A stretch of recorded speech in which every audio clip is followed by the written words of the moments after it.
When I run, it's actually like being locked into my own little world for a while. And I find myself thinking quite a bit about life, about God, you know, the big questions. What's this race of life all about anyway? Where am I really going? And what about this runner's heart of mine? What if it stops beating? I mean, it will sometime. What then?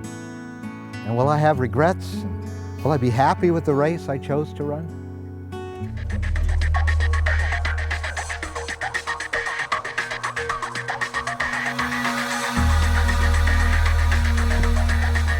You know, some things I just wish I could do over again. It's like this 5K race I entered a while back.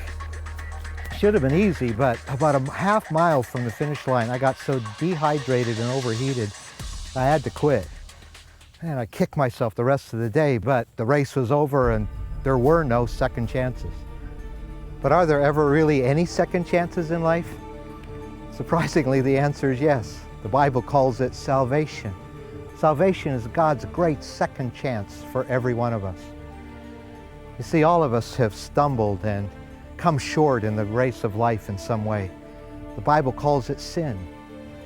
And our failures and the decisions we made to go it on our own, independent of God, get us going down the wrong track and trip us up. But here's where God's second chance comes in. In fact, the Bible tells us to imagine a stadium filled with cheering fans. They're all of the people who have found God's second chance and they finished their run on earth. They're like the many people that I've met, and perhaps you have as well, whose lives were recharged and redirected by this thing we call salvation. And the writer of Hebrews puts it this way to us.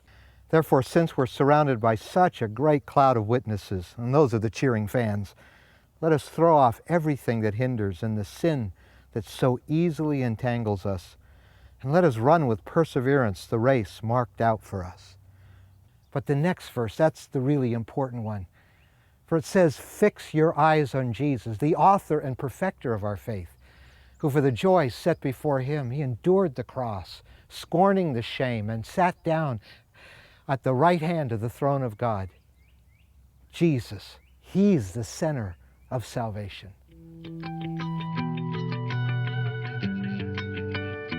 Destination, that's what it's all about. In fact, in this race of life, our destination is not so much an accomplishment or even a place, it's a person, the Lord Jesus Christ himself. He is the finish line, as well as the one who gives us the breath it takes to get us there.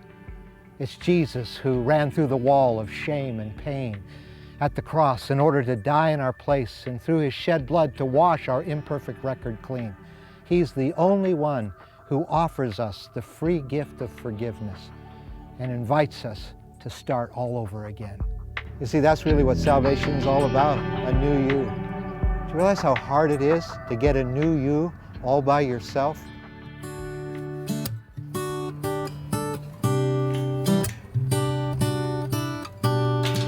So what about you? Where are you in this run? And where's it all going to end? You know, someday this runner's heart of mine is going to stop beating, and so is yours. And the question is, what then? And what's going to be at the destination? A lot of things that don't really matter in life? Or maybe the question is better, who will be at the destination? It can be Jesus Christ. You see, Jesus died on the cross to take all of our sin, all of the guilt of our wrong choices and wrong directions in life. So I encourage you to say no to your sin and no to the track you've been running in life, and say yes to Christ's forgiveness, yes to Christ's way in your life. And if you make that decision, I encourage you to tell a Christian friend or a pastor about it who can help you in this run.